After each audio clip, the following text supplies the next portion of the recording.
Assalamualaikum warahmatullahi wabarakatuh. Selamat datang kembali di Rio Hotspot Channel.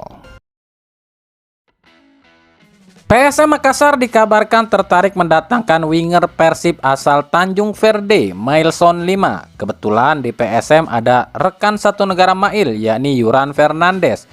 Buat kami ini wajar sih, dan patut dicoba juga sama PSM, sebab sejatinya buat kami pribadi ya, Mailson 5 itu bagus, punya skill, tapi mungkin dia ini nggak cocok dengan gaya main Persib, atau mungkin nggak cocok dengan kultur sepak bola Persib.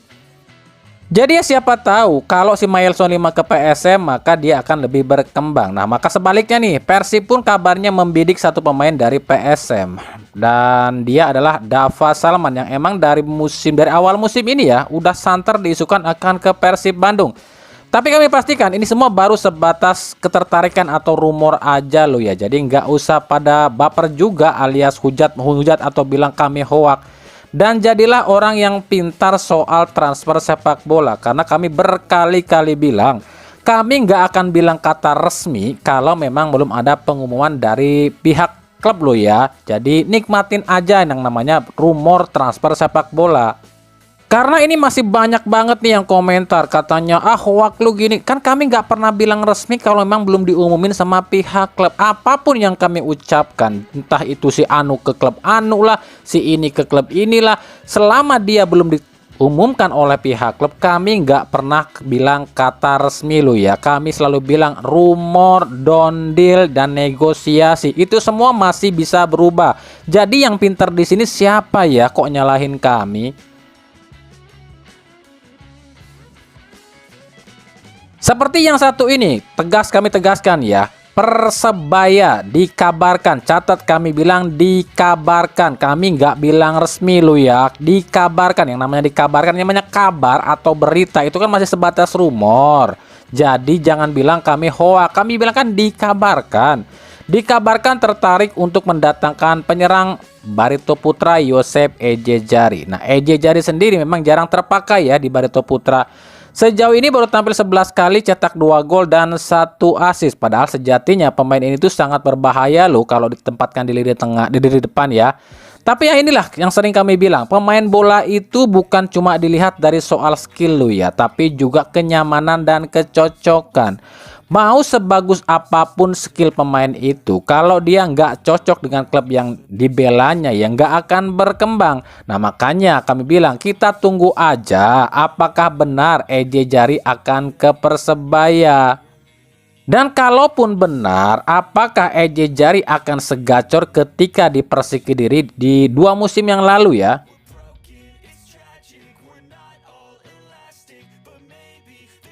Madura United resmi melepas kembali pemain asingnya. Pemain asing kedua nih yang dilepas, dia adalah Christian Rontini yang saat menghadapi Indonesia menanduk dada dari Vitor Detan nih. Madura pun segera mencari penggantinya, tapi posisinya agak lain nih. Dia adalah Brian Angulo, gelandang serang asal Kolombia berusia 31 tahun. Brian sendiri musim lalu main di Liga Kolombia. Nah, Madura bisa mendapatkan Brian ini secara gratis ya, karena memang saat ini tanpa klub. Aduh, masih aja ya Madura ini suka coba-coba. Kenapa sih nggak ambil yang pasti-pasti aja gitu?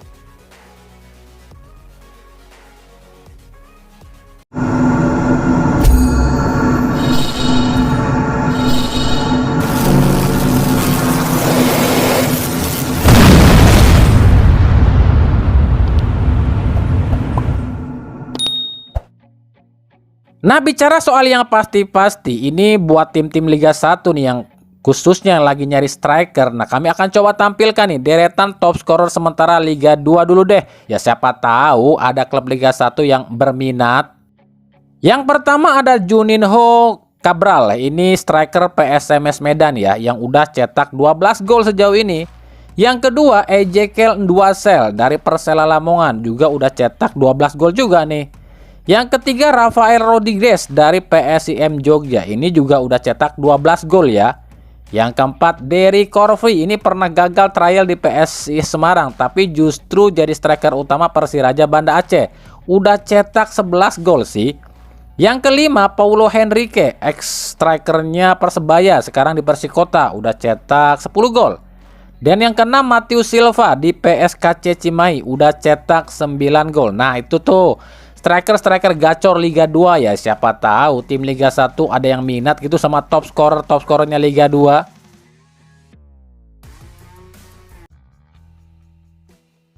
Lanjut ya, apa yang terjadi di AFF saat ini sebenarnya udah pernah kami prediksi loh ya. Apa yang akan dialami Sintayong pun udah pernah kami prediksi. Kami pernah bilang AFF ini tuh adalah musuh besar bagi Sintayong. Sebab apapun hasilnya di AFF, ini Sintayong pasti disudutkan. Dan ini pernah kami bahas loh ya. Waktu itu kami pernah bilang gini, Sintayong seandainya pakai pemain diaspora di AFF terus juara, pasti Toel bilang gini, alah cuma bisa pakai pemain diaspora lu, kira pakai pemain lokal lu nggak becus gitu kan. Lalu kalau Sintayong pakai pemain lokal full di AFF dan juara, pasti Toel bilang gini, tuh kan buktinya pemain Liga 1 bagus, ngapain juga sih pakai pemain naturalisasi gitu kan. Tapi kalaupun Sintayong pakai pemain diaspora di AFF tapi nggak juara, pasti dibilang gini, udah dikasih pemain naturalisasi tapi nggak bisa juara juga, berarti pelatihnya yang jelek, bener kan? Lalu kalaupun nggak pakai pemain diaspora dan nggak juara kayak sekarang ini nih, pasti dibilangnya tuh lihat pelatih jelek, bisanya pakai pemain naturalisasi doang. Dan ini terbuktikan sekarang apa analisa kami. Usai gagal di AFF, Sintayong jadi sasaran utama kekesalan netizen Indonesia yang menyalahkan Sintayong. Kenapa nggak pakai pemain diaspora? Kenapa pakai pemain U22? Padahal yang harusnya disalahkan adalah satu orang, yakni Toel. Karena Toel pernah bilang kayak gini, dengerin ya.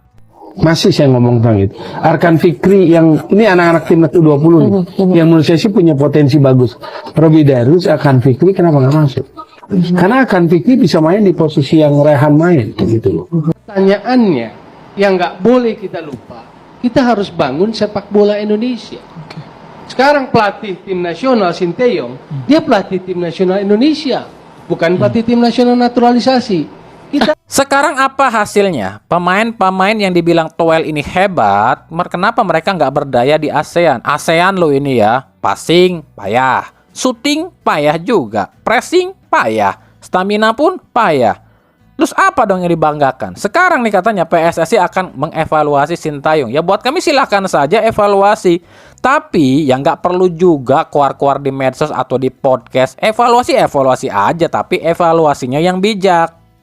Ya masyarakat juga udah pernah dengar kali kan katanya AFF ini cuma ajang buat trial, cuma membentuk timnas buat SEA Games. Lah kenapa harus emosi ketika nggak lolos? Cuma gara-gara dikomporin sama satu orang. Sintayong itu kan cuma ngejalanin tantangan, kan pernah ada tantangan. Lu coba tuh katanya lu tuh pelatih nggak becus cuma bisa pakai pemain diaspora, sekarang coba deh pakai pemain U22 di AFF. Kan Sintayong pernah bilang juga, saya nggak sanggup jadi juara kalau pakai pemain U22. Tapi kenapa nggak diiyain, cuma buat apa ya, katanya ini nggak apa-apa deh buat trial aja, buat SEA Games. Nah sekarang jeblok malah nyalain pelatih. Ya udah sekarang gini deh ya, biar kalian nih netizen yang maha hebat dan PSSI puas. PSSI kan sekarang lebih condong ngedengerin Toel nih. Ya udah turutin aja tuh kemauan Toel di kualifikasi Piala Dunia nanti. Ya udah nggak usah pakai satupun pemain diaspora, kan itu keinginan Toel. Palingan kalau timnas jeblok juga pasti Toel bilang gini, lah saya kan nggak nyuruh nggak usah pakai pemain naturalisasi, tapi salahin pelatihnya. Indra Safri aja bisa tuh juara SEA Games, kenapa STY nggak bisa? Kan gitu pasti ngomongnya. Kan yang jadi biang kerok menurut Toel itu bukan masalah pemain ya, tapi Sintayongnya kan. Ya udah kalau PSSI ngedengerin si Toel, silakan pecat Sintayong dan ganti sama Indra Safri di kualifikasi Piala Dunia, gitu aja kok repot. Tapi nanti kalau misalnya timnas jeblok dan PSSI di demo sama masyarakat, Toel mah pasti cuci tangan dan bilang kayak gini pasti, lah saya kan cuma komentator, kenapa mereka ngikutin saya gitu kan? Padahal ya kalau kita ini punya logika ya, kalau kita ini ngikutin perkembangan timnas dari zaman dulu ya, sebelum ditangani Sintayong, pernah nggak sih kita itu juara AFF? Pernah nggak? Nggak pernah kan? Kenapa nggak ribut? Kita tuh nggak pernah juara AFF dulu-dulu tuh ya. Kenapa nggak pernah ribut? Kenapa sekarang setelah ditanganin Sintayong, kok kalian ribut? Gagal di AFF. Sebelum ditanganin Sintayong, apa pernah kita lolos ke Piala Asia? Kenapa kalian nggak ribut? Kita nggak lolos ke Piala Asia, kalian nggak ribut. Sebelum ditanganin Sintayong, apa pernah kita ke round 3? Kenapa kalian gak ribut kita nggak pernah lolos round 3? Berapa lama sih timnas kita ini masuk di era kegelapan, selalu dilecehkan di ASEAN. Di ASEAN aja kita udah dilecehkan loh. Kenapa kalian waktu itu nggak ribut?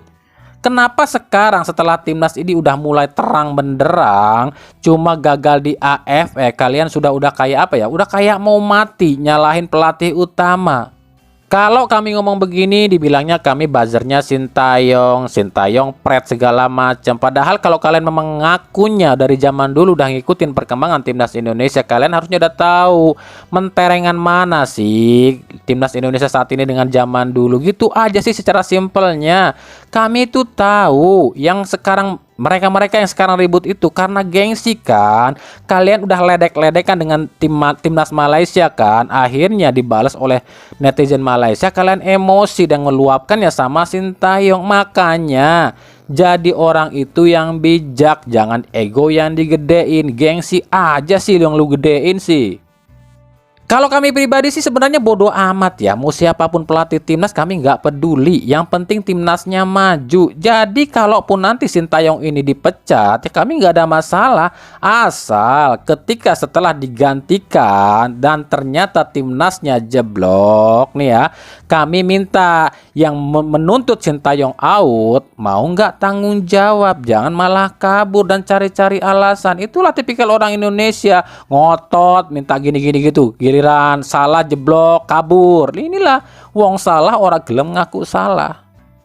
Lagian kalau menurut kami pribadi ya, tewasnya timnas di AFF ini tuh ada andil dan doa dari para pelatih klub Liga 1. Para pelatih klub Liga 1 itu kebanyakan ngedoain timnas Indonesia ini cepat tewas loh. Kenapa demikian?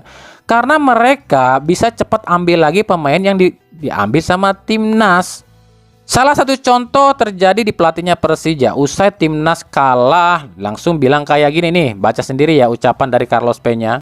Setelah ini saya pikir kami akan melakukan pembicaraan ke PSSI dan timnas Indonesia terkait kesediaan pemain kami untuk kembali main di Persija untuk lawan selanjutnya. Ya emang faktanya kayak gitu. Hampir seluruh pelatih Liga 1 itu ngedoain timnas Indonesia ini cepat tewas. Sebab mereka ini butuh ambil cepat para pemain mereka lagi. Karena ketika timnas main tetapi Liga tetap jalan, nah ini akan jadi kerepotan sendiri buat mereka. Apalagi ketika timnya ini kalah atau jeblok, mereka akan disalahkan sama klub, bahkan bisa dipecat. Makanya para pelatih Liga 1 itu kebanyakan ngedoainnya timnas Indonesia ini cepet tewas. Ya lagi-lagi lah buat kami ini tuh kisruh seperti ini tuh udah mendarah daging, udah akut ya di sepak bola Indonesia. Balik lagi sih ke sistem kompetisinya. Di hampir seluruh negara peserta AFF itu liganya kan di stop kalau AFF jalan, sementara Indonesia tetap jalan. Ya susah, banyak yang ngedoain timnas kalah.